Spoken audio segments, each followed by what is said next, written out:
Wheatley, and welcome to episode 62 of the Weekly podcast. Thank you very much to Saya Novinger for coming on last week from her ranch over there in California to chat about her music and her introduction to Irish music. It was interesting to talk about the barrow and stuff, and we were, if you haven't listened to it, we were interrupted by a rooster, which was at first something I didn't think was ever going to happen on the podcast, but finally it did. But it was really good to have her on, and you could actually get her first single, The Well Below the Valley, on Spotify and the other popular one, Apple. That's it. Subscribe to our YouTube channel, because obviously this is new to us. This is only our third episode that's going to be coming video as well as audio, so we're still getting used to it, and it's good. And this is the first time the people watching now will see that there's 3 screens. It's the first time having 2 guests on, so I'm very excited about that. We're recording this on Easter Sunday. So I'm full of chocolate at the moment. That's one thing. So to calm myself down, I had to go for it's ridiculous, right? I ate loads of chocolate, and then I thought, right, I have to calm down. I'd take some CBD oil, and I don't know what's happening in me now. I'm very excited. Oh dear. Yeah, I think, do you know what? The Beatles as well, that's what's kind of setting me off too. So it's all a lovely blend of good stuff. But keep an eye out for on our Instagram page for our live and joyful stuff. We did one last week with Calvin about films.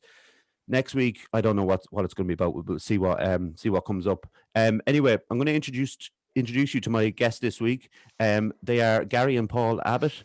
They're the hosts of the Big Beatles Sort Out podcast. How are you doing, lads? Grand, thank you very much. Fine, thanks. Yeah. Thanks very much for coming on. Where are you coming from, actually? Well, I'm coming to you from somewhere nowhere near as exotic as your last guess. I'm coming from Stoke-on-Trent. Okay. In the Midlands. And I'm in Liverpool.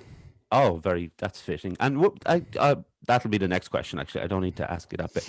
But so whoever wants to take this one, it's cool. Actually, who's the older of the two? It is me. I am the ancient one. Oh, the ancient one. Okay, I'm going to ask the ancient one. First of all, for a short history of your upbringing, please, Paul. Okay, well, the way I always think of myself, and I think of us as a family, is as a northern family, although our mum's from up north and our dad's from down south. We grew up mainly near Scarborough for a while, then moved to Stoke. And it was an uncomplicated upbringing, really, for most of it. It was nice. We lived in a sort of nice village outside Scarborough and spent a lot of time outside and down in the woods and in the valley and stuff like that, which is sort of lasted me in my life, a sort of obsession with being outdoors and being near trees and rivers and things like that, which is always good.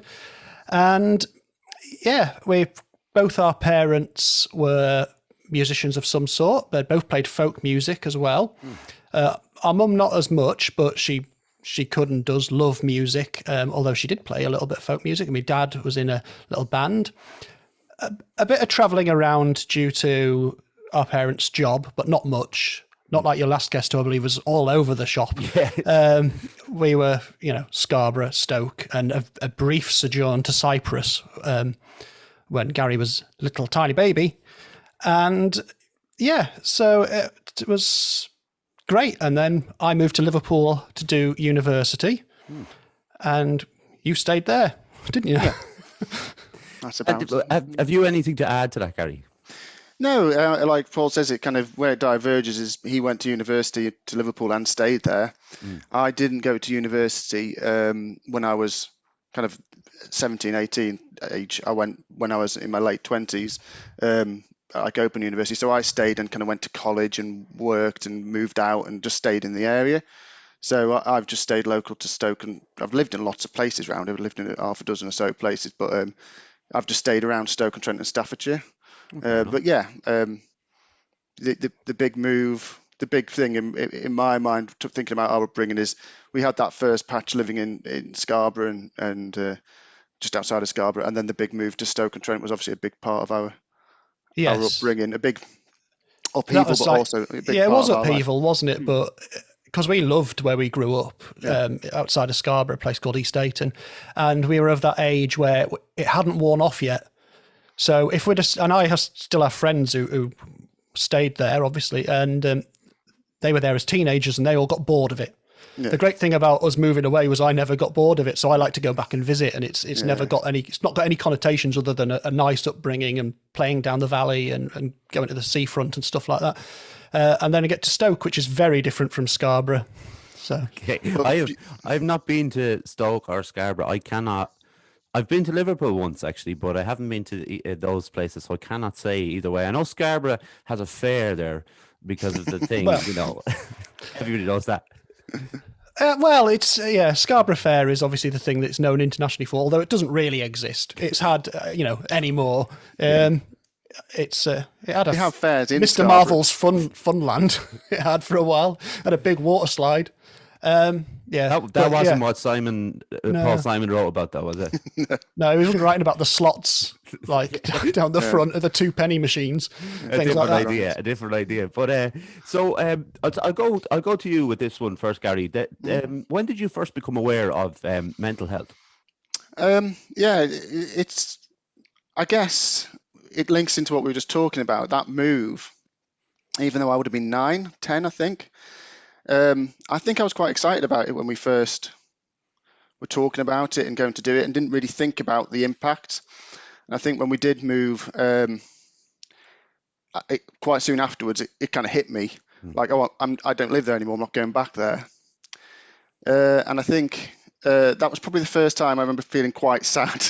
Not just a bit sad because I didn't get a toy I wanted or the boglin I wanted for Christmas, but like sad, like this, my bubble's been burst a bit, and this is going to stay with me, and it has, obviously. But I love where I live now, and made new memories and a new bubble, as it were. But I think that was probably the first time I think something made a lasting impression on my mental health that was going to have to come to terms with, and will shape impressions of things later on in life.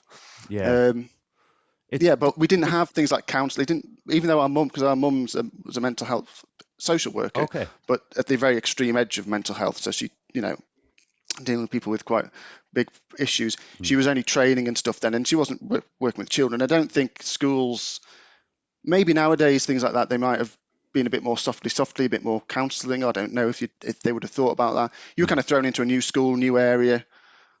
Just before you know it, it's just like I came out of the school. If I went into my school through one entrance, came out through another, and didn't know where I was. I was just in a complete strange town, and had a kind of shock moment of like, I literally have no idea where I am.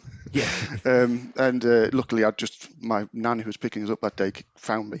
But it's just, I think that's my first memory of really acknowledging my mental state.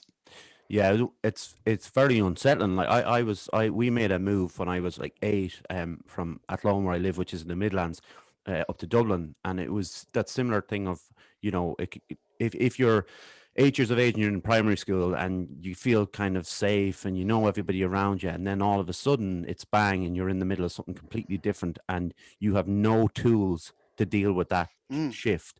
That can be quite hard, and you don't even have the tools to bring it up with your parents. You don't know how to kind of go about that. So we talked a bit about it on this, about schools are getting a bit better over here anyway. They're starting to bring people in for talks and things like that, so it's a very positive thing.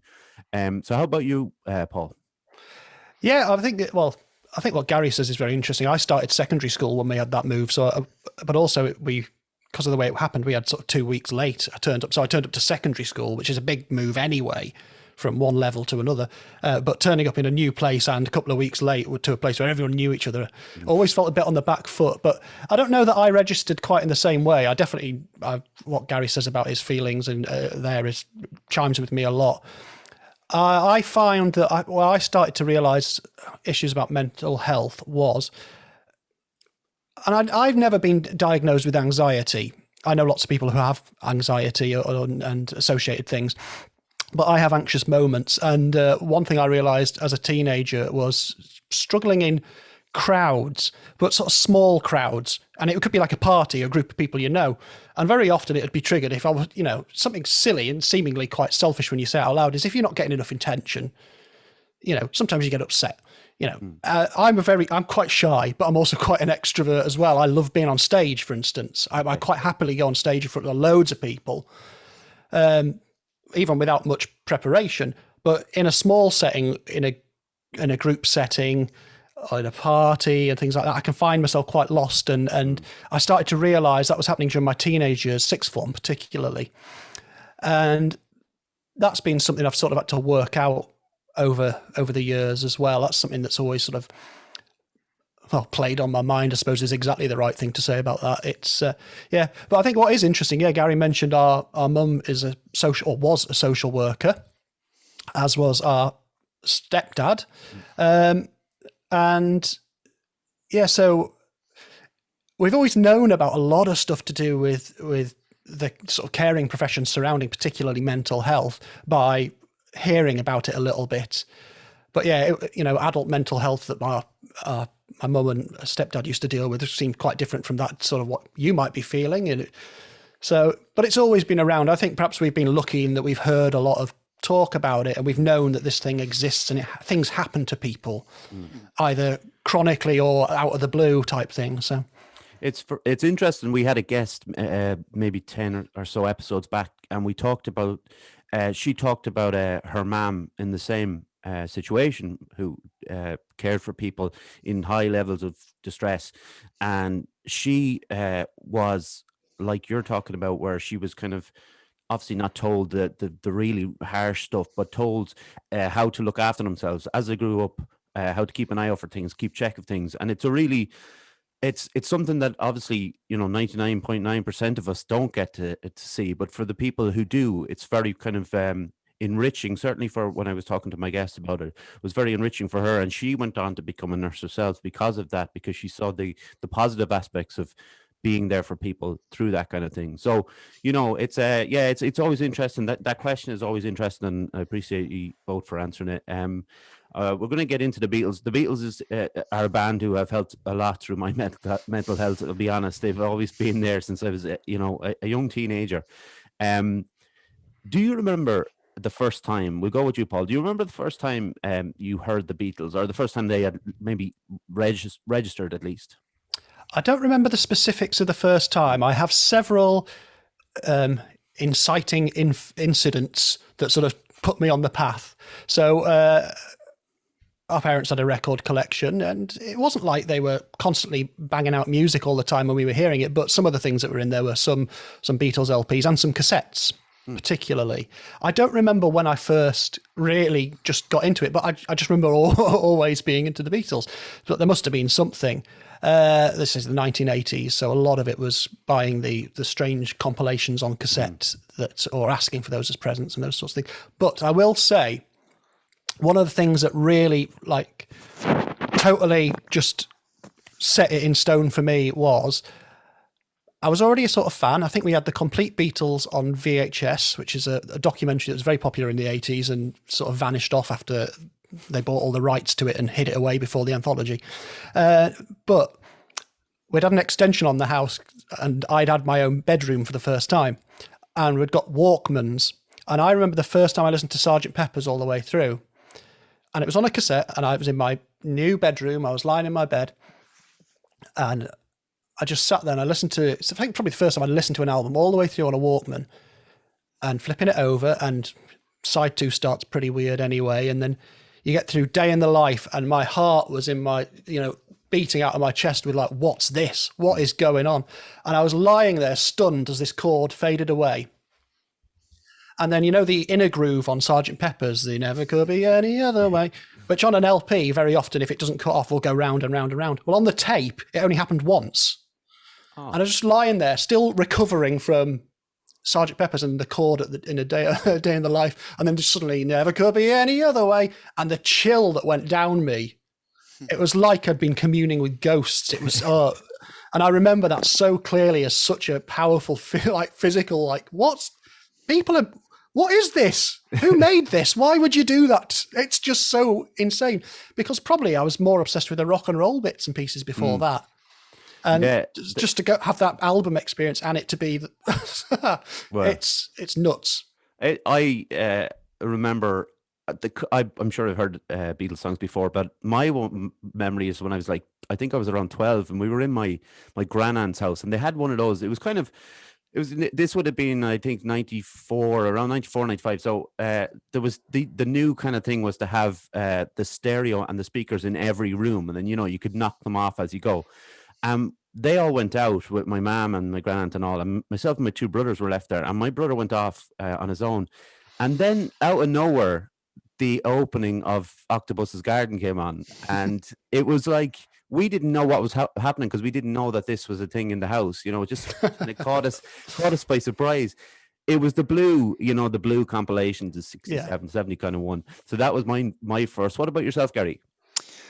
Well, I'm a bit like Paul in that I don't remember precisely because I've got such a bad memory for one thing. So from an early age, I do have little flashes of listening to some of the tapes that when Paul talks about the tapes we had, the strange collection, especially the Hey Jude collection, I think, like, was there a collection called Hey Jude or something like that? Yeah, there was. That was one of these weird 70s ones that Alan Klein cobbled together that our parents had on those blue plasticky tapes. So I remember hearing things like Michelle and it really being haunting and feeling like, oh, this is different. But I think my kind of key moments come when I'm a bit older. I think as a teenager, definitely listening to things like, well, funny enough, again, linking it all the way back, one of the things that you played me, Paul, was In My Life when we came to the new house. And I think that helped to sum up exactly how we were feeling about everything to do. New places, old places, feel your feelings about it and having someone else articulate it and going, well, they understand me. Yeah. They don't. It's just brilliantly universal lyrics and music, isn't it? That gets straight there. Yeah, and that's it. And because Paul, being 3 years older than me and already mad on them, and basically coaching me in everything he wanted me to like as I was growing up as well. It's much easier to have a little brother who likes everything you like to mould them. I think that's one of the ones that I just took completely for granted until the point where I started making my own connections with them like that. And later on as teenagers, we both are musicians and becoming a musician, learning Paul McCartney's bass lines, just learning to write and play music because you've heard the Beatles doing it, and connecting with them that way is the craft of it as well. I mean, that's the thing. It's always we were really fortunate that me and Paul landed ourselves a gig, kind of in high school, playing in a Beatles covers band, because it was part of a school production. Initially, we were the band for a school production, and that just branched out into, well, let's raise some money for the production and we'll do some of these Beatles numbers. And we ended up doing it for quite a couple of years and quite a lot of gigs. And so we really kind of connected with the music. For me, I really kind of forged my connection with the Beatles as a teenager, having always just known it. So I can't think of specific moments other than that when Paul played me In My Life, which was in our living room in Stoke on the hi-fi, which is still now where it kind of always was. It's just always been. They've just always been there. Before memory. There's there's an interesting kind of question, I suppose, that comes from that I like to talk about with people who are into the Beatles, and it's kind of what other bands did you start to like because of the Beatles? Because they had such a wide reach, and if you read if you're a real Beatles nerd, right, and you sit down, you can start to pick up in a lot of different bands. You can kind of say, well, that sounds very like a Beatles melody or whatever it might be. For me, I always found with there was Queen, obviously kind of came around when I started liking the Beatles, but after that there was kind of obviously Oasis were quite big when I was growing up, even Nirvana, all these kind of bands, Radiohead kind of came out, but then I started to go back to kind of bands that were coming out around the same time as the Beatles, and even artists that came out before the Beatles. For ye, who would you say, Paul, would be the kind of the main bands that you, I suppose, kind of got? Even it's like reading a book about the Beatles and someone's mentioned, and then you start digging. And then I can think of a specific thing exactly matching that scenario, because I did get a lot of books. I was a big reader anyway, but I started getting a lot of Beatles books. I have one called Ticket to Ride, which is a collection of interviews with a lot of musicians I'd never heard of. And so quite a few of them led me down certain paths. That was what led me, or it's one of the things that led me, alongside loving Monty Python, when I finally got into that, to Neil Innes and the Ruttles, and then more importantly for me, I love the Ruttles, absolutely, but I absolutely adore the Bonzo Dog Doodah Band. And one of the great things about the Beatles that I've always loved putting together is the way that them and humour, them and comedy have always been so important. It was important just to the Beatles, but then you find all this stuff. They didn't just influence musicians; they influenced all this sort of change in attitude. And you get Python, and you get the Bonzos. Then you learn about Neil Innes' solo stuff. But it also happens with other things. It's like, I mean, I went through a massive Guns N' Roses phase, but you know, Guns N' Roses aren't like a death metal thing. They're much more, they're melodic hard rock of a sort. And you know, aside from them covering Live and Let Die, which is its own thing, you know, I think I could probably say that there'll be common things from the Beatles that I like about everyone I've ever liked. I'm deliberately not naming one band because I know Garry will want to say it. I want that one. Yeah, but then as I've gone on and I've got into particularly punk and indie music as well, one of the great things I love is then just going, well, why do I like this? And going, oh, it's because they love the Beatles too, isn't it? It's so obvious. Oh, look, the Pixies. Oh, yeah, everything like that. And that's fair. I think it's one of those ones where you can go on YouTube now and you can see compilations of artists who talking about the Beatles, and you'll have a selection of clips, and you'll see the most random people talking about it. Like people you would have thought there's no way they like the Beatles, you know. Yeah. So sorry, I interrupted you there, Paul. No, it's all right. It's an interesting one. I have quite a lot of, or I have had when we're not in lockdown, we have quite a lot of visiting musicians come and they'll stay with us and play gigs and things like that in the DIY and indie music scene here in Liverpool. And very often we'll be putting them up at the house, and they might be from quite a lot from America. And one of the things I love doing is doing the basic sort of, as we drive from the house to the gig in town, going, well, that's a Beatles place, that's a Beatles place, that's a Beatles place, and try to get the measure of them. And most of them love it. Occasionally you'll get a real, I don't care about the Beatles at all person, but it's fine. They have to sleep in a room probably with that picture on the wall, I'd imagine. So tough luck. That's punishment. But we're going to say, what is the band, Garry?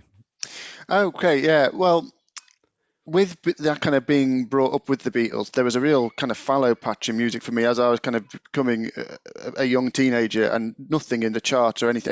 Everything sounded completely rubbish to me because the Beatles and 60s music in general was kind of all pervasive in our household. So I was like, none of this is any good. Like nothing I'm hearing on the charts. But then indie started to happen and Britpop.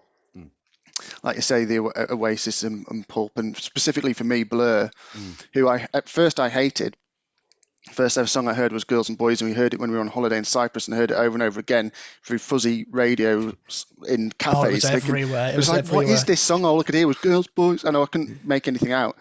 And then kind of gradually got to hear more of them, and then realised when they did like that was kind of the Modern Life is Rubbish era, that was and then Park Life, and then they did Great Escape. That here, and then especially when they went on to the next album, Blur and 13, that they don't sound like the Beatles, but they've got the same work ethos as the Beatles. Every new album is a progression of their writing. And in the kind of whole Blur Oasis thing, which I didn't really care about, I didn't mind Oasis either. I felt Oasis were doing a job of mimicking the Beatles, whereas Blur didn't sound like them. But they were always doing something different. Song 2 sounded different from Coffee and TV, from Tender, from Park Life, which is what I like, and that's why I realised that's why I like the Beatles, and that's why I like Blur, because I don't really want the next song to sound a bit like the last one, but perhaps not as good or just a little bit changed. I want it to take me by surprise with every collection and everything. I want to see where they're going with it, if they go rootsy with it or they go kind of progressive. So definitely Blur, definitely for me, have the same trajectory creatively as the Beatles, and that's what kind of draws the parallels. I'm always fascinated by bands that do kind of go that route, like the Beatles did, where they've tried to change up every album, and they've taken like major risks along the way. Radiohead were a big band for me growing up, because they made these jumps where it takes you a little while to kind of go, you're at the start, you first hear the album, you're like, I don't quite understand what that is, But as you start to get into it, you start to realize, oh, this is something, they're trying something new, they're trying something different.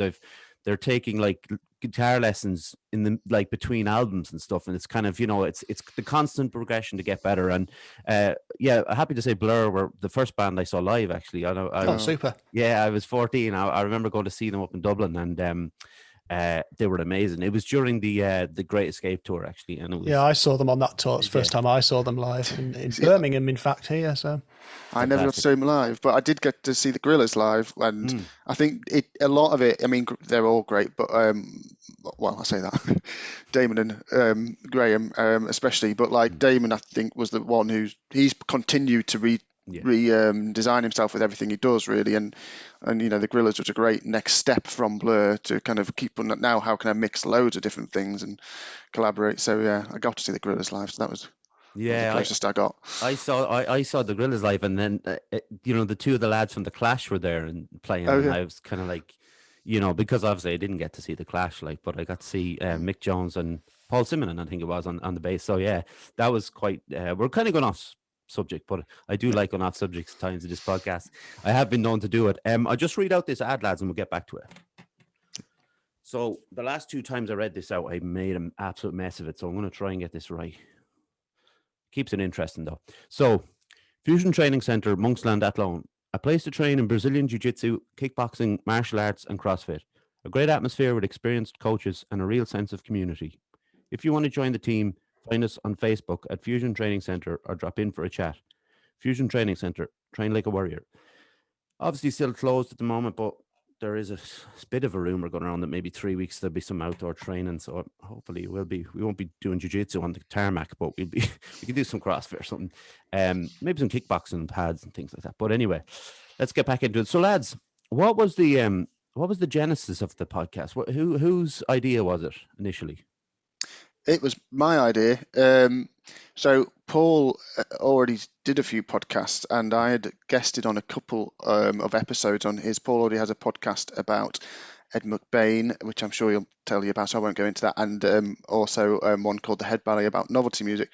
So I was really into his and a lot of his friends, people, a network of people who realizing this whole world out there. I'd kind of started listening to some of the big name podcasts, and then started through Paul's to realize there's all these kind of proper independent podcasts, like it's meant to be, I think, out there. And I wanted to do something, especially with lockdown, that would give me a project and a good reason to keep in touch with Paul when we can't physically visit each other, because with Liverpool and Stoke, it's not really a day trip. We have to kind of stay at. Normally do it through visits, you know, and just have a good chance to kind of gush about the Beatles, which it's been our shared, you know, we both love. So I think I just had this. Also, because I've told you I've got a terrible memory, and to a point where I can't remember like my favorite Beatles songs. Not that I can't remember them, like I don't know what they are, but there's so many of them that if I told, I could never really settle on which one is, because I could never really keep them all in my head at once to know, is it this one, is it that one? So I thought it would be interesting. I'm a data analyst in my kind of day job. I thought it'd be interesting to really, really rate them and score them and properly see if I can get my favorite list together. But really make it about, that's the destination, but make it about the journey. So I kind of pitched it to Paul, and because he has the facts and figures, he's much deeper into the world than I am. I'm not a casual fan. I am a big fan of the Beatles, but I've not got a head for dates and names of bands and people. I'm just not got that kind of head. I appreciate everything I listen to, but I need a facts and figures person there who's going to be able to just throw in cool and interesting things. So that's why I asked Paul along.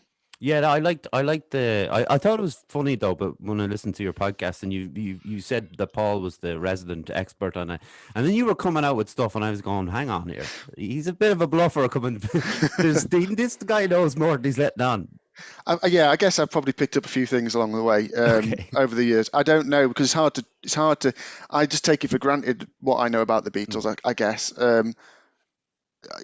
So I probably know more than your casual fan, but I'm definitely doing. I don't have a bookshelf full of the books. I would happily read some, and like I think I said in one of the recent episodes, I'm not even up with all the solo stuff. So this, all the core stuff I've heard many times, and I've spent more time with some than others, more towards the late period stuff. later, mid to late period stuff. But yeah, but I haven't listened to every solo album, every solo song. I haven't read all the biographies and books, and not for want of anything, but I just haven't gone as the time and having going into it all in as much detail. Plus Paul, I mean, has a what's your level of profession now with music scholar? You wouldn't let me say it on the podcast because you didn't want to seem all big-headed, but you're a scholar of music. Well, scholar's not the right word, but I came to Liverpool to study music and popular music. Okay. So I did that for my degree, and then for a few years I was doing this, that, and the other, and then I was teaching music technology for a while, and then I went back to university and did a master's in popular music studies at the University of Liverpool. And so I love doing research. I love not necessarily applying the theory of the study of popular music, because there's so many different ways in which you can study popular music. But I like the fact that research, you always have to have this point where you're wrangling all these facts together. And the good thing about the Beatles story is stuff's still emerging and people are approaching it in different ways and they're taking different perspectives. So it's nice to be at a position now where you're not just got 3 or 4 books that say they recorded this on this date and that album came out on that date and they went here on that date. You do have all that, but then you have like Mark Lewison's books, which are now massively expanding on that to the point where you can basically say, oh, I know exactly where they were at any time in their career, or certainly up to the start of 1963 at the moment, as far as he's got with that first volume. But yeah, it's nice to be out of all these different sources. And also there being so many nice new podcasts with their own particular take on these things as well. I was never going to start a Beatles podcast, but I always wanted to, but I couldn't find a way in personally. And it felt a bit strange, and I was thinking about perhaps doing something about Liverpool landmarks and sites, but then I'm a little bit shy. I'm not the sort of person to go around to places and want to do loads of interviews or anything like that. So when Garry asked me, although I think his system is ludicrous, his spreadsheet system is bonkers, and I fundamentally disagree with the base principle of ranking these things. No, but this is my next question. I'm going to stick with you, Paul. Like, what is because this system is great. I love it, and I'll tell you why. Because it's different, and because it's not the normal Beatles podcast that I listen to, where it's just like maybe facts and figures just thrown at you. I like the idea that you've mixed it up. What's the format of the show? Yeah, well, he comes up with some stupid rankings. I sigh at them, and fundamentally, it's Garry's baby, and it's his absolutely his personal thing. And I think I've influenced one figure to go up once. Yeah, you managed to add 2 points, I think, to something. You managed to add 2 rankings to one song, which was by me adding about 5 points because I think it was Yes It Is. I just felt so bad for. No, it was the. There's a place when you were absolutely saying how much you thought the lyrics was amazing, and I was thinking, oh dear, I'm about to score it much lower than I think you were thinking. It is interesting. I think the most important and interesting thing about it is the random pick element. Yeah. So I'm sure Garry could tell you all about that. I don't know how he does it.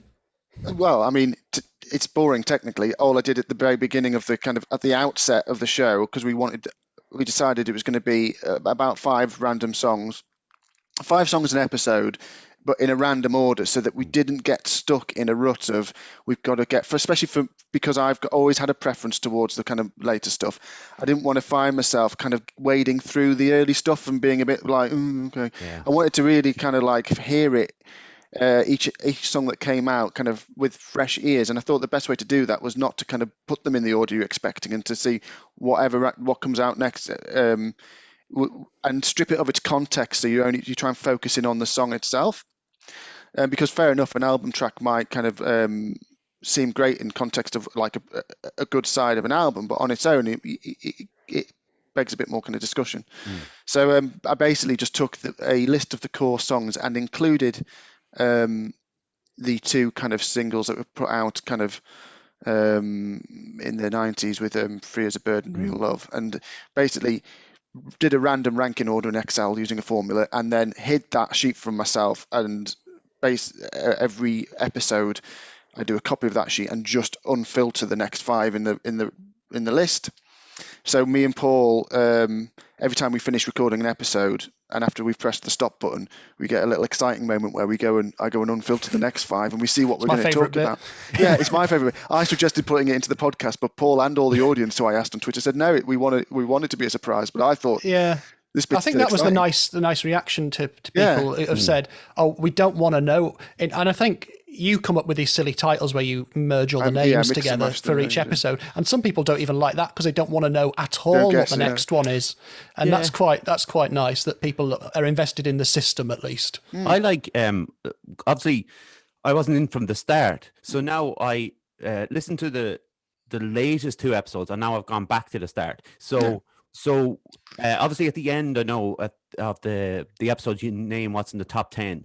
So, but it's interesting to kind of go back to the start where this all began. But I like the fact that I said to you before we start recording, the idea of like, it would have been just easy to maybe go like 5 ballads and 5 rockers or 5 from the psychedelic era or whatever way you want to put it with the Beatles. But I do like the fact that it's just they're completely random songs and just thrown in there, and I like the scoring system as well, to be honest, because it's like I'll give it 5 for production, and it's that to me is kind of the proper nerd in me. And then you'll talk about the facts of the songs, and something which I've always found really interesting about the Beatles is the little mistakes that seem to be littered throughout the Beatles catalog, and obviously you wouldn't get anywhere near it now.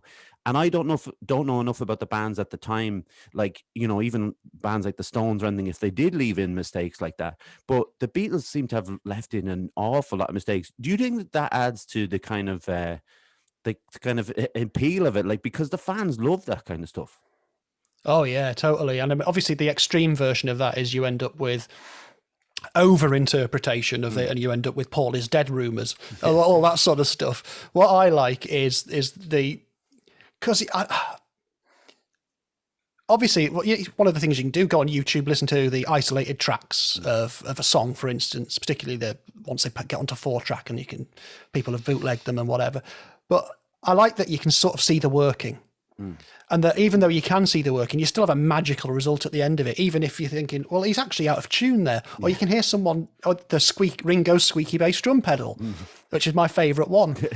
And I love it. It gives it that raw, real edge that even though by the time, of Pepper and onwards, they're a band that's getting all the time and all the money in the world to make these records.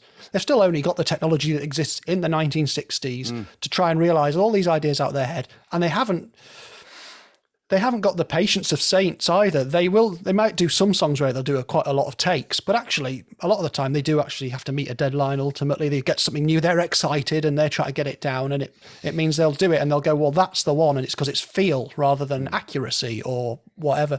And so you get all these lovely little bits and pieces in there that nowadays would be the work of seconds to scrub out in Pro Tools or whatever, or wouldn't happen in the first place. So yeah, I love those little kind of things, and I loved it when I was starting to read up about the Beatles, when I was finding out these things, and then realizing, like, I suppose Ian MacDonald's book and A Revolution Ahead, and I read it and I was like, 27 seconds it's that, and I'd go back to it and I'd listen to that, and I never heard that before. But so when it comes to the research and stuff, Gary, is there a lot of research to each episode?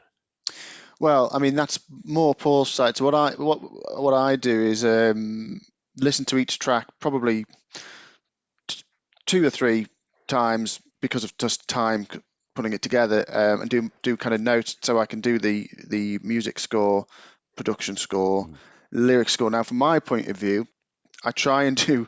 I say it's to keep it objective, but it's also because it means that Paul can do it all. I do as little research as possible because I'm trying to be the listener as well. Because out of the two of us, I'm the more casual. But as we said, I'm more than a casual Beatles listener.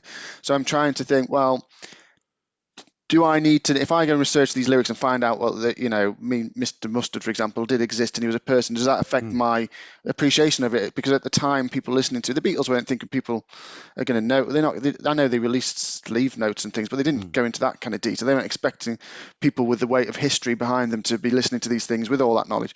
So I'm trying to score objectively and then which is absolutely why. So for me, my research is listening to the song a few times and making sure I've got all my notes in order and coming up with a score on my chart. And then it's absolutely over to Paul then for kind of like a bit of fact and figures, and they don't really influence my scoring, but they just come up because I'll get to a point in the production where I think, is that a 12 string? And I think I'll wait till we do the episode record, and then I'll just ask Paul, and then we've got normally I think we're quite attuned now that I normally ask a question where he's got a note where I think I'd be researching this. It's division of labour. So it works well. And so, like for you, Paul, is it? Are you digging into the well of your knowledge, or do you have to kind of go back and refresh on each song? Well, once upon a time, I would have liked to have thought I would have much more of the facts and figures up here permanently, but I'm getting on a little bit now. And I suppose this is, in a strange way, that's what this links to. One of the things I've done about my own mental health in recent years is not worrying about knowing everything all the time. And so for a lot of my obsessions, it's like I used to be, really, really obsessed, and I could quote things and I'd get facts and figures. And it doesn't bother me so much now that I don't. But what I do know is I know how to find the information.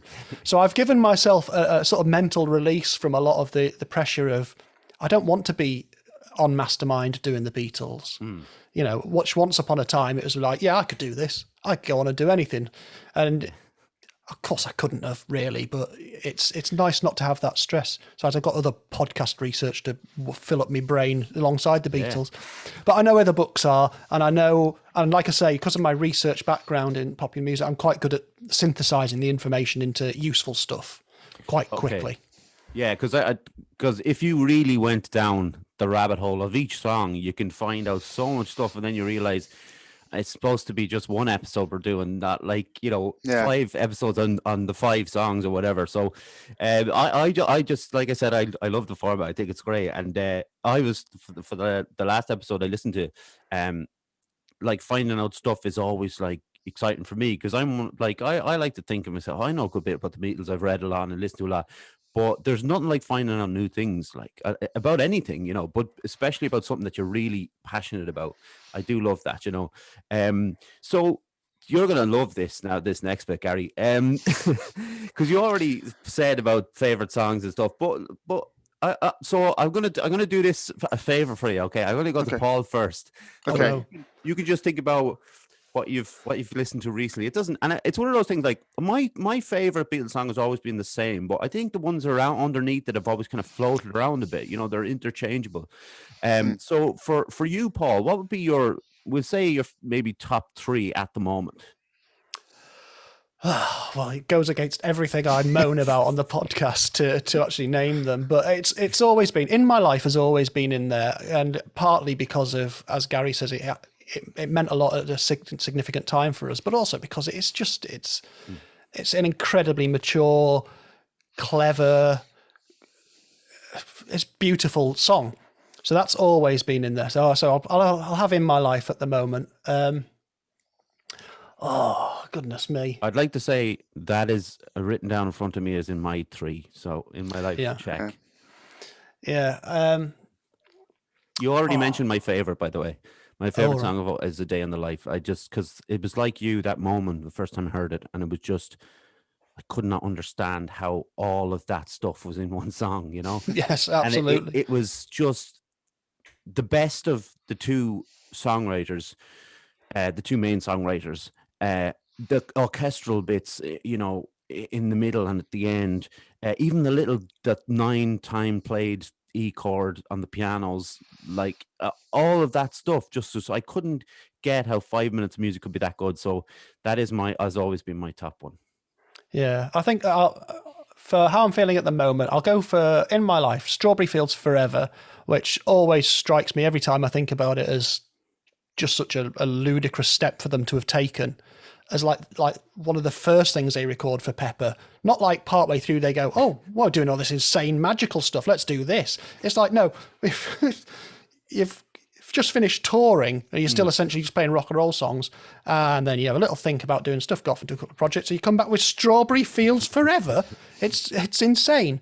So I'm going to pick that, and then I'm going to pick, just because you mentioned it earlier, and I think it's lovely and represents a lot of what some people criticise about the Beatles. Octopus's Garden. It's so much of their attitude and the joy of the band is wrapped up in that song. Yeah.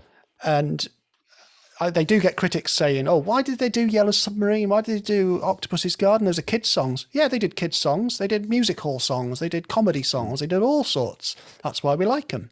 Yeah, I love Octopus's Garden. I think it's so, like you say, joyful. The guitar playing in Octopus's Garden is really up there. Like, it's phenomenal, yeah. It really is. And I think, like you say, about throwing away almost, these children's songs, or people may call them novelty songs, whatever they might call them, a kind of, in a kind of an insulting way, I guess they're put out there. But I just think the way that's played in the guitar is unbelievable. Just to put my third, and this is kind of at the moment, is Blackbird, because I was listening to it there the other day. It was actually from one of the live Paul McCartney ones when he was with Wings. Actually, I think it was 1976, but I could be wrong on that. But just him on the guitar with Blackbird, and it's probably one of the best melodies that I've ever heard. It's just in your mind all the time. And, there's a couple of different stories about what it was about. But, regardless, it's a really brilliant song. So it's time to go to you, Garry, I'm afraid.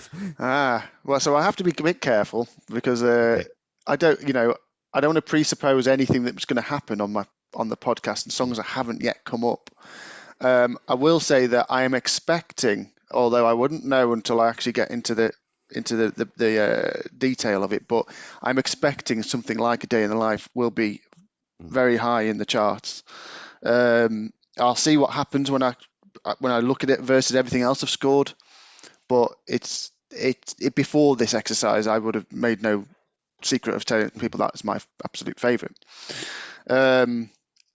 So we'll see if that bears out. Well, now I've spent all this time scoring, it hasn't come up yet, and I've no idea if it's going to come up in the last episode. Currently, imagine if it comes up in the last episode. Oh, the pressure.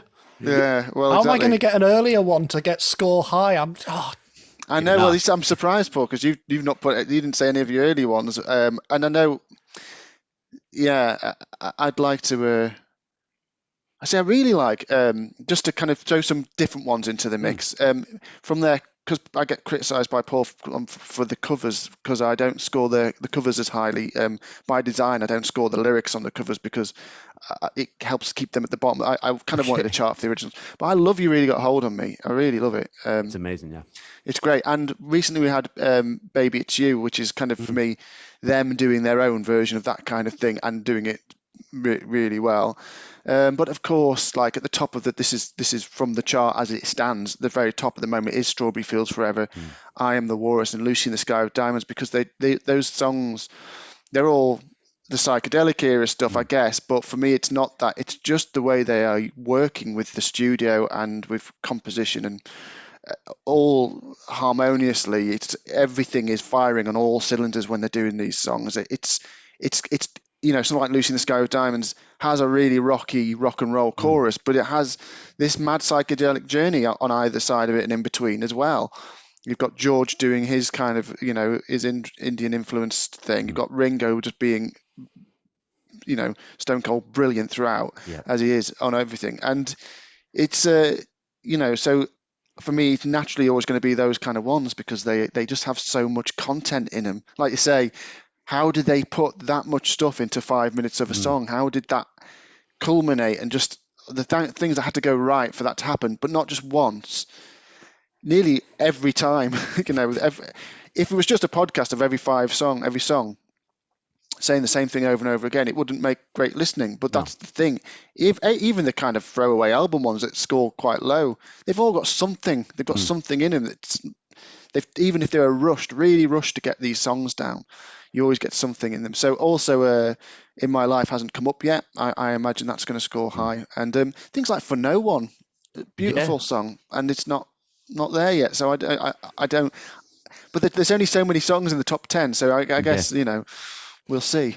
For No One is like I've always had that very, very high. It's always sound like such a sad song, and then like Yeah. the French horn comes in, and it's even possibly sadder.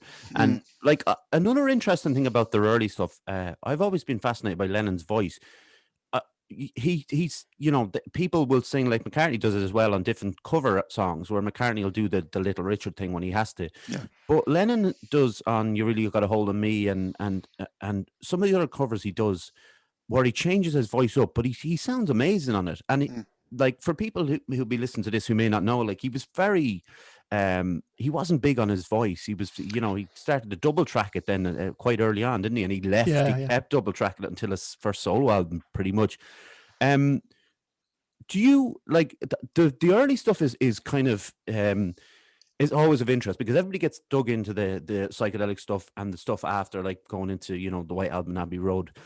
The early stuff it's simpler in lyrics, and I don't know if that puts people off, but I did have a bit of a kind of a discussion with someone about that before, where they were like, no, they kind of dismissed the early stuff because of the lyrical content. They said it's not good, it's just about her and me and she and whatever it might be.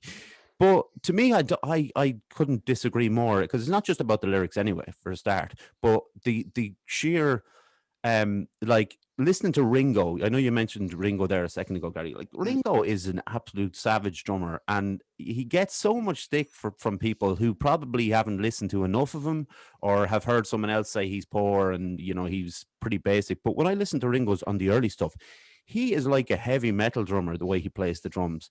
That swinging on the hi-hat and the thumping of the bass drum.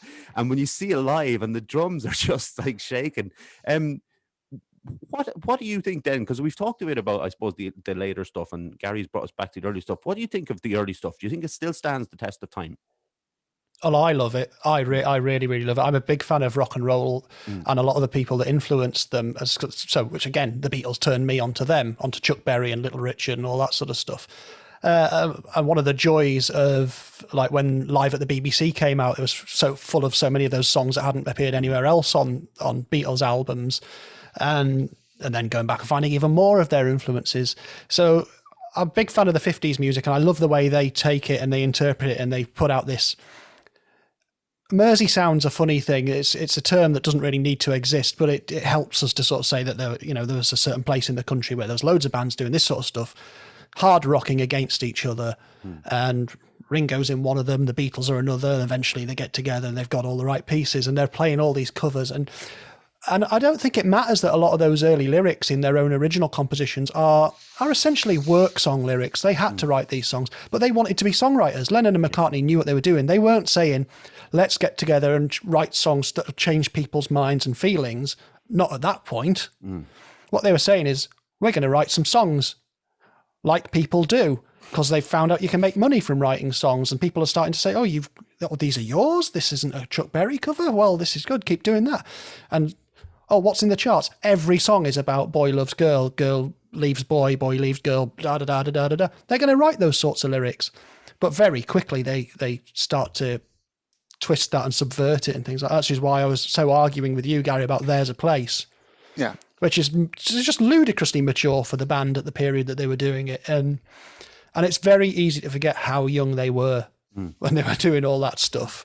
It's brilliant. Do you know the thing, Paul? I'll actually, Gary, when they talk about Beatles albums, from the very start, Please Please Me, right to Abbey Road, and the run of albums is pretty insane, but there seems to be a kind of a bit in the middle where it was there was so much touring that was going on, and when you read about it now, compared to what the bands do now, it's crazy to think that they had to do this and churning out original songs all the time. And at the time, maybe 64, 65, they had kind of separated as songwriters. They were kind of writing on their own and then maybe getting some help either there. I always hold out Beatles for Sale and Help as two albums that have some great songs on there, but they're kind of a bit, there's a staleness to them. I don't know if it's because of all what I just mentioned, but is it like there wasn't enough time in the day, and like especially with Beatles for Sale, the amount of covers they brought in was, I think it was like 6 covers on Beatles for Sale. I might be one out or thereabouts, but Do you, are they a couple of albums that you really like yourself, or do you feel the same as me in that there was a little bit of a dip? I mean, I think you've kind of hit the nail on the head, and Paul's kind of said the same as well. I think the pressure, there's a point, isn't there, where they're like the biggest thing, they're becoming or are the biggest thing in the world, but they're not being treated like it in any way. They're still being treated as these kind of workhorses who need to record 2 albums a year and have exhausted themselves of the kind of the cream of the bunch and have no time to put as much into it as they want, and are probably starting to reach the limits of what they can really achieve in the studio, and I'm wondering how that's going to work as far as things that they might be wanting to write. I don't know. I mean, though statistically, because that's what I like, Beatles for Sale is average lowest on my list at the moment. And funnily, but I like I like all of the songs on all of the albums. This is the strange thing. But I did recently, I've got a big collection of random vinyls that I was kind of gifted from my father-in-law, and amongst it is a lot of the mono kind of mixes of the original mono vinyls, and with the Beatles sounded brilliant, and I put that on a mono and it was amazing. And then Beatles for Sale came up not long after, and I thought, oh, brilliant, it's another one. And that one didn't as much. And I did feel a little lack of something, of energy. And which one is it, Paul, where you were saying in one of the recent episodes where you can feel them kind of trying to G the energy up in one of the covers, and it's like, but it's not quite. Oh, I can't remember which song specifically that was. I think Beatles for Sale for me is all the songs are fine. It is weird that they went back for so many covers, but that does speak to exactly what you're saying. They never had as many songs, I think, in their pocket as people thought they did. You know, for a long time it was they wrote and wrote and wrote and wrote, and they had loads of songs. I don't think they did. And they got through them very quickly in the first 2 or 3 years. So Beatles for Sale, they bring in a load of covers again, which is fine. I like some of those very much. It's not a well-programmed album. It doesn't, that's the thing. Part of the producer's art is, well, that song should go there, that song should go there, this one should go here, we'll fill in those bits. And George Martin generally gets it right. Beatles for Sale, I don't know what it is, but it doesn't quite. And I think the same happens with Help, but Help also suffers from that. The A-side is the soundtrack stuff, and the B-side is, well, here's some more songs to finish out an album that we need to do. So it's they do suffer programming-wise for those sorts of things. Well, when you said with just with Help, didn't you, Paul, the fact that they have Yesterday as the second to last song on Help. Yeah, and then put Does He Miss Lizzie on like they're embarrassed by it. Yeah, and obviously Yesterday really helps to put Help up in the rankings as far as like what they were doing. But I think that goes to, I just don't think they necessarily all knew what they'd got yet. It's bizarre, isn't it? It's a bit bizarre that that Yesterday is 13th on an album, like just on not one of the strongest albums, like left at the end. And like you say, that could very well be the case of not knowing how good or how well it would be received, and then it's kind of we have Yesterday, and then it was kind of at the press conference, and oh no, that was Paul's solo song. You know, I think Lennon says it, and even then it's like seeing it. I don't think he's being snide or anything about it. I think he's just saying that nobody else played on it. So it's interesting. Those 2 albums are always kind of interesting, but like you both said, they're good albums. Like they're, for another band, they'd be amazing albums. And it's just one of those things. In comparison, it obviously falls by the wayside a little bit. If people were to ask me, like, where's the entry point? Where do I go in with the Beatles, like, as regards albums go? And I wasn't to say, I'll just go from the start. I would always say Revolver. It's always been an album that's just kind of been stunning from beginning to end. Now, I will point out, and I know we mentioned Yellow Submarine. It's not. I've never heard, and I was taken down a peg or two by someone recently. I've never heard an album with a perfect track list. That there was always a song on it that I'd take out or I wouldn't. And Yellow Submarine's there. I'm not saying it's a terrible song, obviously. I'm just saying by comparison with the other songs, it's just, it doesn't hold up. But with regards to the album, it's just sonically, they were still touring at that point as well. Like, that's another thing. They were working with a limited, amount of tracks they could use. It just from Harrison's kind of real first time when he produced 3 songs to them, and they were good. really, really good songs, and it was kind of almost right up there with Lennon McCartney. For me, I always say Revolver. How about yourselves? Paul, I'll go to you first. Well, Revolver's always a good call because Revolver's got the rock sound in there built on the pop bass. Yeah. And so it's a very enjoyable album from that perspective. Plus, it has that amazing edge of the weird creativity creeping in to the point where you've got some really dark and weird stuff going on as well. But it's all 2.5 minute songs or whatever it is. So yeah, Revolver's a good one. It's I don't know. Oh, it's so difficult. It's such difficult. These questions, it's when I'm writing the questions, it's much easier for me because I have loads of time. I wrote these last week, so I've loads of time to think of the answers. So it's very unfair to ask these questions, but I will continue to do so until I see sweat dripping down the forehead there. You know.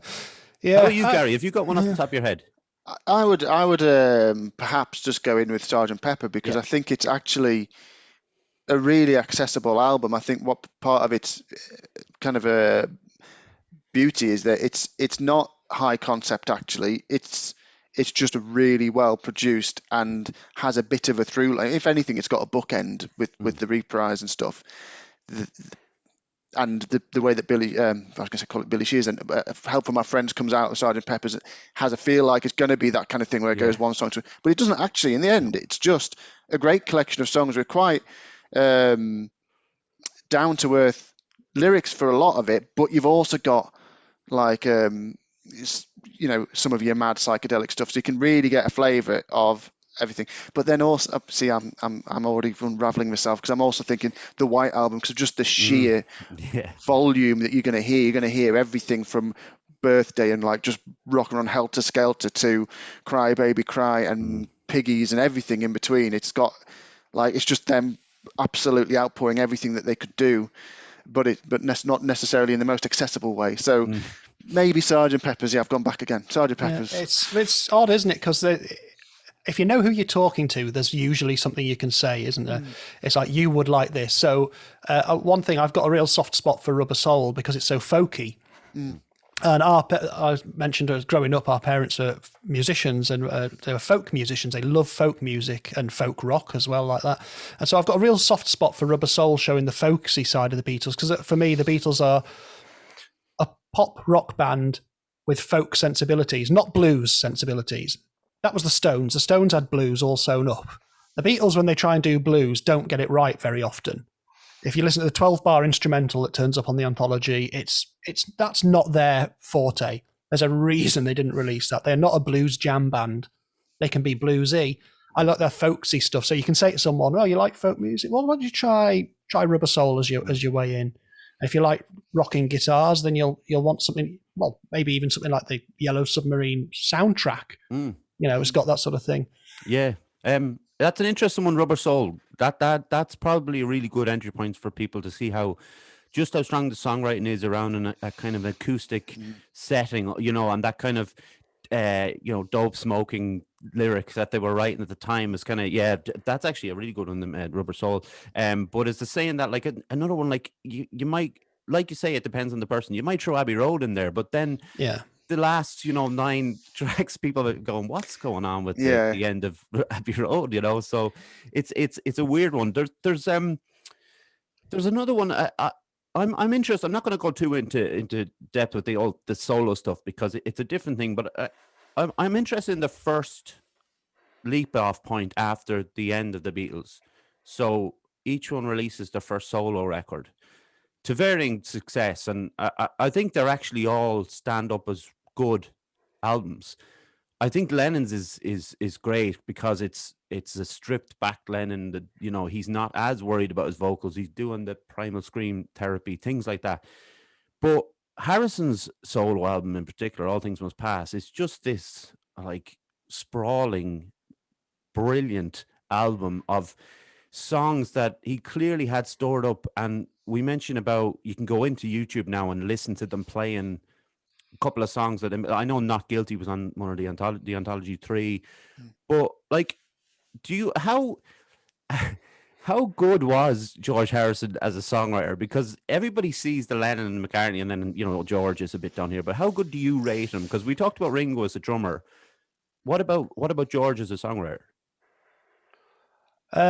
Well, for me, he's brilliant, and like you say, by the time you get to All Things Must Pass, the cork has come out the bottle, and this stuff's flowing out of him. That said, he still lapses occasionally into filling up tracks with a bit of rough and ready stuff that perhaps he might have been advised not to put out. It's a funny one, All Things Must Pass. There's a joy to the bigness of it, but also, I have problems with the Phil Spector production that haunts not just that, but a load of other stuff as well. And then some of his solo albums are quite hard to get into. I don't think he ever quite got the right combo of producer to artist that the others did. And so when you couple that with people being slightly less interested in him after the Beatles than they were in John or Paul, it's a bit unfair because some of the really brilliant stuff along the way is not well known. And actually, Jeff Lynne, to give him his due, despite all the jokes people make about Jeff Lynne and his association with the Beatles and all that thing, by the time you get to Cloud Nine's a lovely album. It's really good. All the songs are fantastic on it, and the production that suits the period it comes out in. So George was always just getting better and better, but would, it's harder to lock in with it, I think, because the albums don't really always stand up as well as albums. Yeah, I like Garry. Do you know what the thing about George is? He fascinates me as a Beatle because of how, like, we said how young they were, but how young he was. Yeah. He was so young, and to have to go through, like, because the lead guitar is a lot of pressure on a lead guitarist, especially with a lot of the rock and roll covers they were doing in particular. Roll Over Beethoven solo. I see one he has doing in Sweden, and it's like if you get this wrong, you've got Lennon McCartney burning, raised your head. But he's a fascinating kind of guy to me. All the stuff that came after, and you hear about how spiritual he was, and all this thing, like the pressure on him seemed to be more than the others. And the end of the touring thing, he seemed to be the instigator of the one to kind of not want to do it anymore. I kind of feel for him a bit as a Beatle. I don't know why that is. I mean, he obviously was in. I mean, you've got to feel for anyone who obviously had leanings towards being a writer themselves and finds themselves in a room with Lennon and McCartney. I mean, you had to work not just 100 times harder than any other writer to get himself heard, which is just more of a credit to him. I think that he got what he got on to the albums that he did with the Beatles. Because he was always going to be. He's not nothing to do with him. It's just that he so happened to be the third man. When it came to kind of the melodic side of things, next to the two who were obviously have gone on to become and are well acknowledged to be two of the best ever rock and roll rock pop writers. And it's just kind of fortunate and unfortunate. Fortunate for him to be in the Beatles and have that opportunity, and therefore to learn that craft and as well along with them. But unfortunate, people like Lennon and McCartney just don't come around very often. Harrison, in another life, if he'd not gone to that rehearsal or whatever, and he'd not known Paul, he would have still. I'm absolutely sure he would still have been probably the front man of his own very, very successful band as well. And who knows how successful they could have been without the Limits. Maybe he would have got through some of the things that he wasn't able to because of the time he had to spend learning their song and not learning them, but working them up with them and not being the instigator of them. He might have got through some of his kind of kinks in his chains and stuff earlier on, but he didn't. He got to be in the Beatles and then have a solo career, but he didn't get the emphasis. So I think he's brilliant. I think I don't think he was underserved. I just think it's just because I think that's just, it's not like Lennon and McCartney were just sticking any old stuff and weren't letting him on. And if anything, the stuff he got on had to be so good to get on that I think, you do wonder. And you can hear him coming along. And then he more than matches. That's the good thing I like about it, is he more than matches them by the end. A few albums, he is, Within You, Without You and things like that. They couldn't touch that. That was him. That was like, okay, that's George's thing, and it's brilliant. So yeah, I think he's got his part to play. He played it, and he did it really well. You know the way that when they brought out the Let It Be Naked album, and it was an interesting kind of take on Let It Be, but I think All Things Must Pass. I would love to hear that as a naked album. Absolutely, I heard it for the first time at beginning to end only really recently, because as I say, I'm not up with a lot of the solo stuff, and Paul bought me a few for Christmas to kind of fill. I'm trying to fill in my gaps in my knowledge for the kind of post Beatles stuff. And one of our lovely listeners really nicely sent me a duplicate album she had. She just on Twitter just said, "Look, I've got a spare," and it was really nice. And sent it over to me, and so I've been listening. I listened to it a couple of weeks ago, and I absolutely agree. I really want to hear those songs because some of the songs I actually couldn't hear.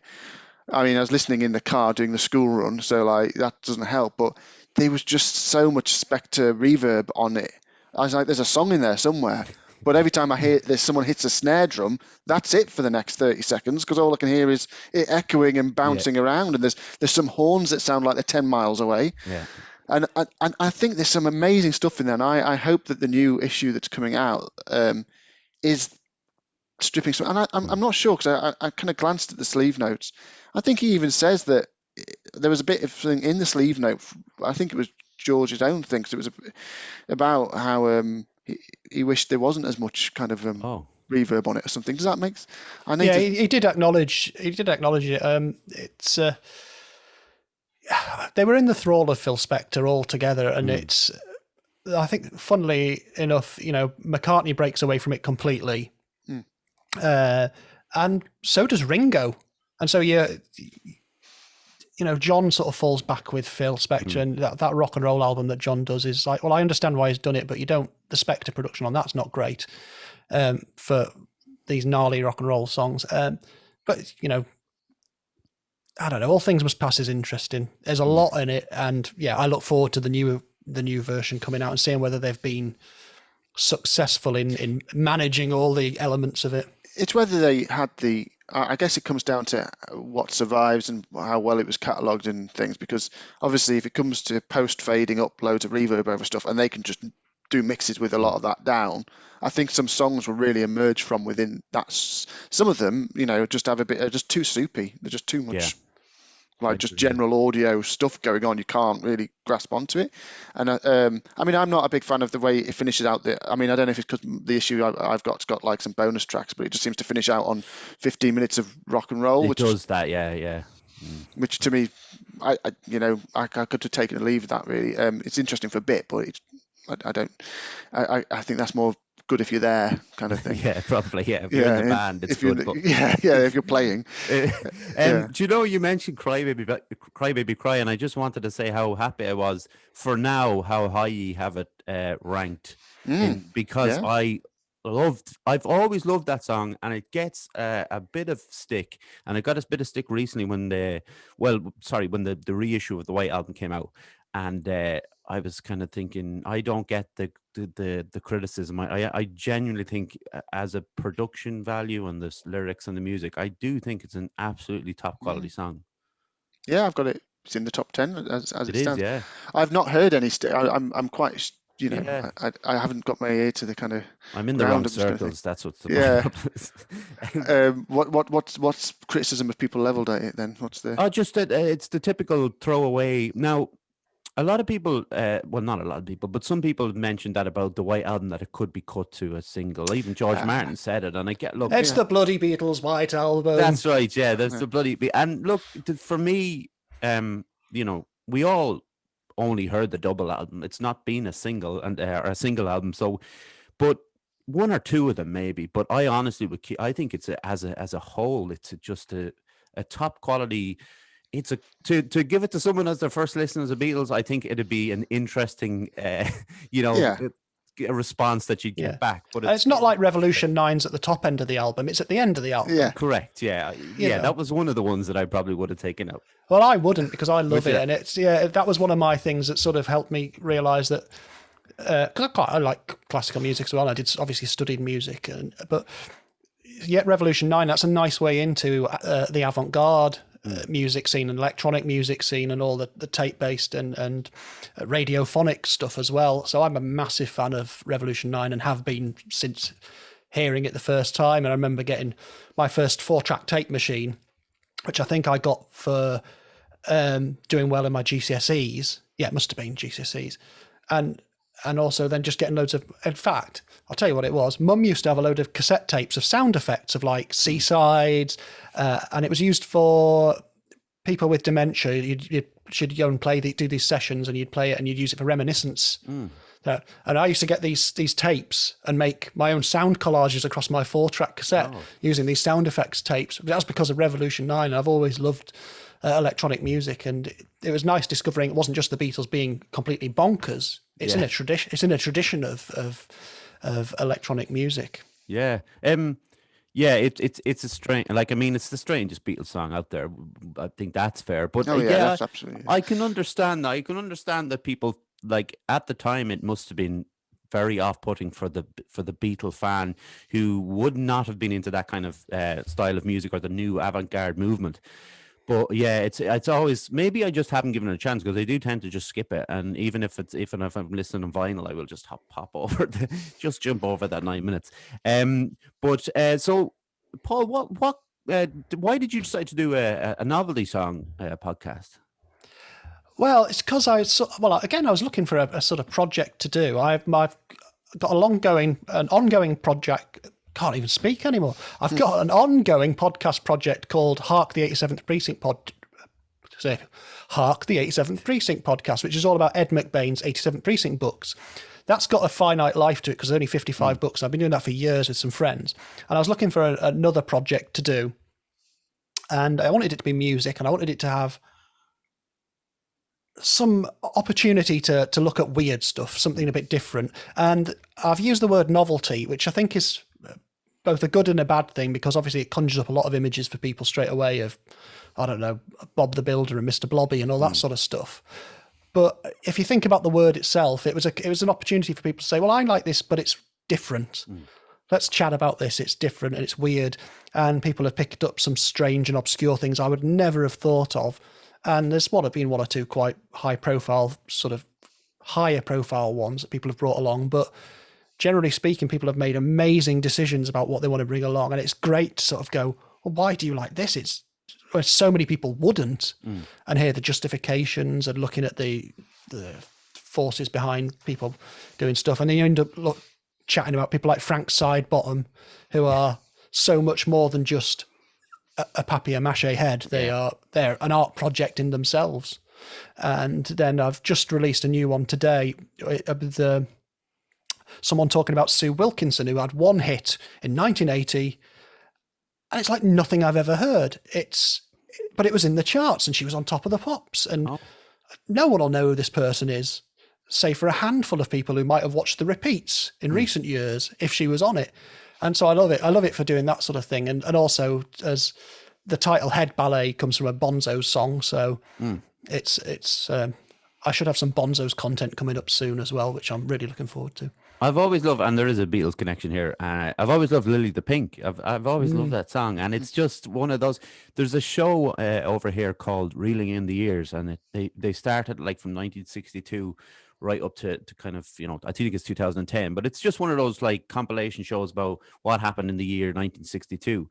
But when they get to, I think it's 68, is it? I think what Lily the Pink came out, but it could be 67. But yeah, it just always, and it repeats Reeling in the Years over and over and over again. There's bank holidays and Christmas and all that.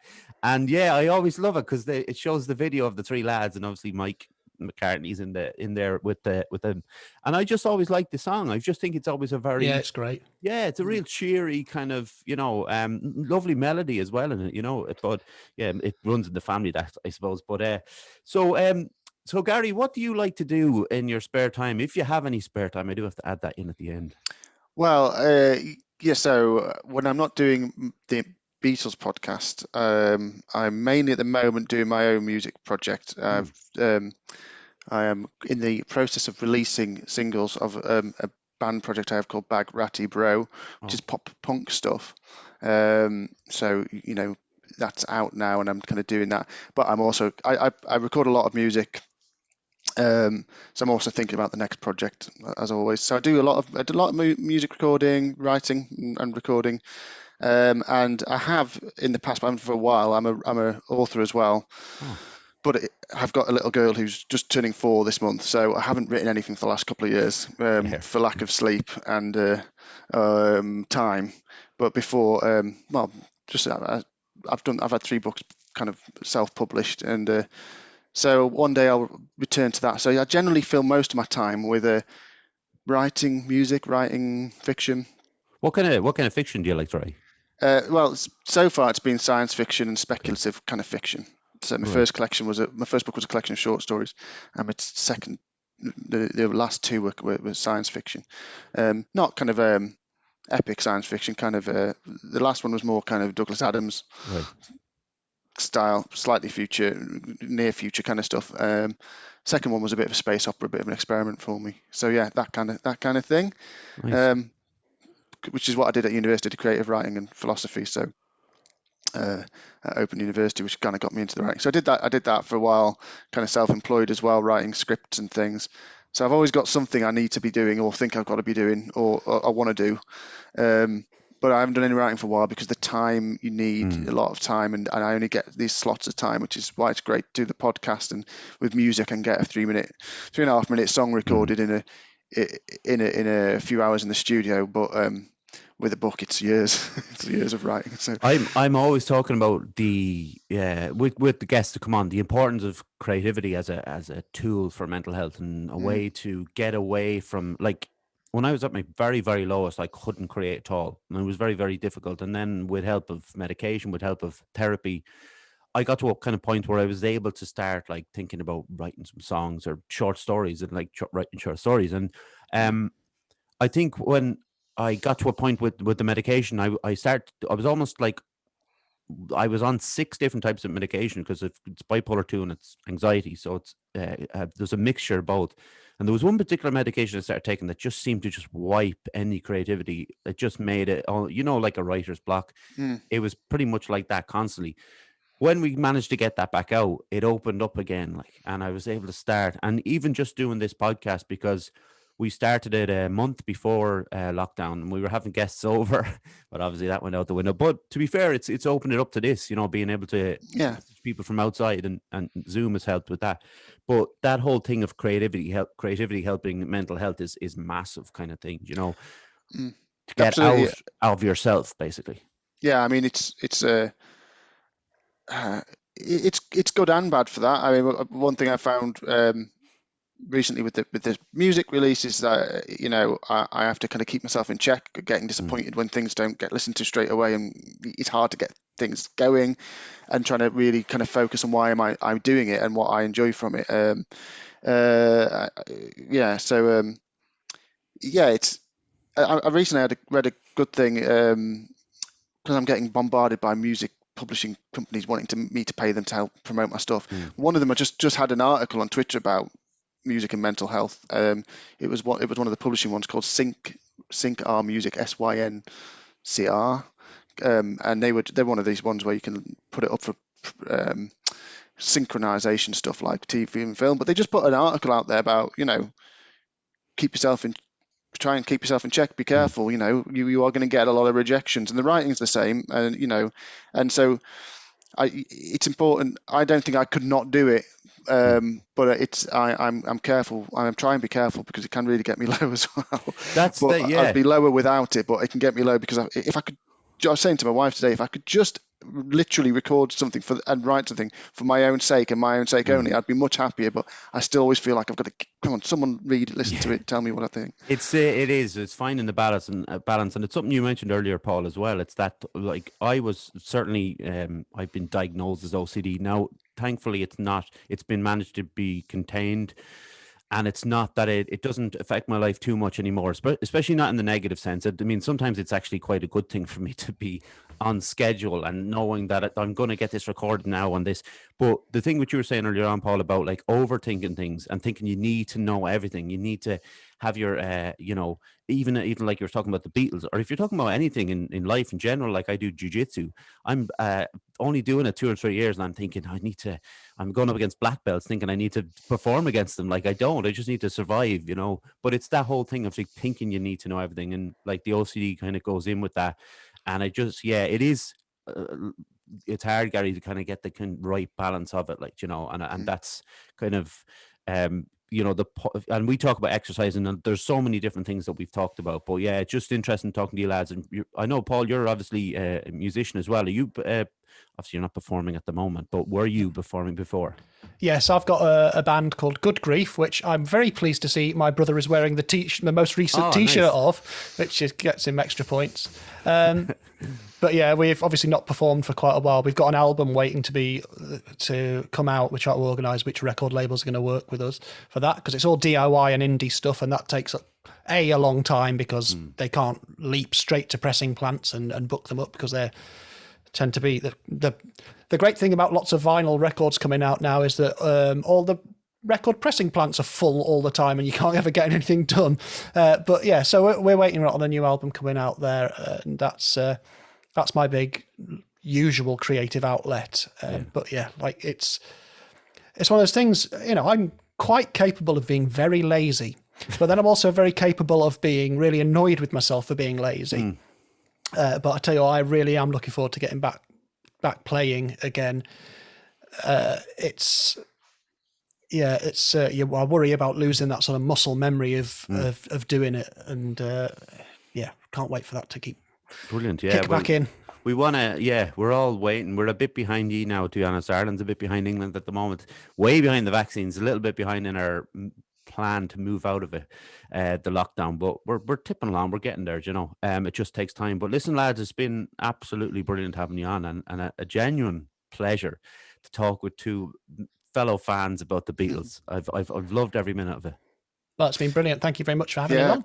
Very much enjoyed it too. Thanks very much. No problem. And listen, if I email again down the road, like, don't be surprised, right? Because I didn't get near half of this stuff, and I was going to go into some deep subjects and topics that we didn't quite get to, but we will. We could have part two. If feel free. Listen, stick with me for just 1 minute, lads. I just want to get a picture at the end. I'll just get through to the finish of this. All right. Okay. Sure. So, thanks a million to John for all the tech that he does that I am unable to do. Pretty much like turn the computer on. Any bit of tech, John is on top of it. And I'm sorry for bothering you again this week about stupid questions. Thanks to the people who helped me get it made, like my mum, my dad, my granddad, Ger and Calvin. Subscribe to the YouTube channel if you would. We're on Facebook, Instagram, Twitter, The Weekly Wheatley. On the podcast platforms, Spotify, Apple, Google Podcasts, and the rest. And also, thanks to, obviously, everybody for listening. We really appreciate it. All the way up to episode 62 at the moment, so we'll keep it going. And we'll be chatting to you during the week with some sort of thing on Instagram, so keep an ear out. Okay, everyone, take care of yourselves. Lads, once again, thanks a million. Cheers. Cheers. See you, everyone. Bye. Yeah.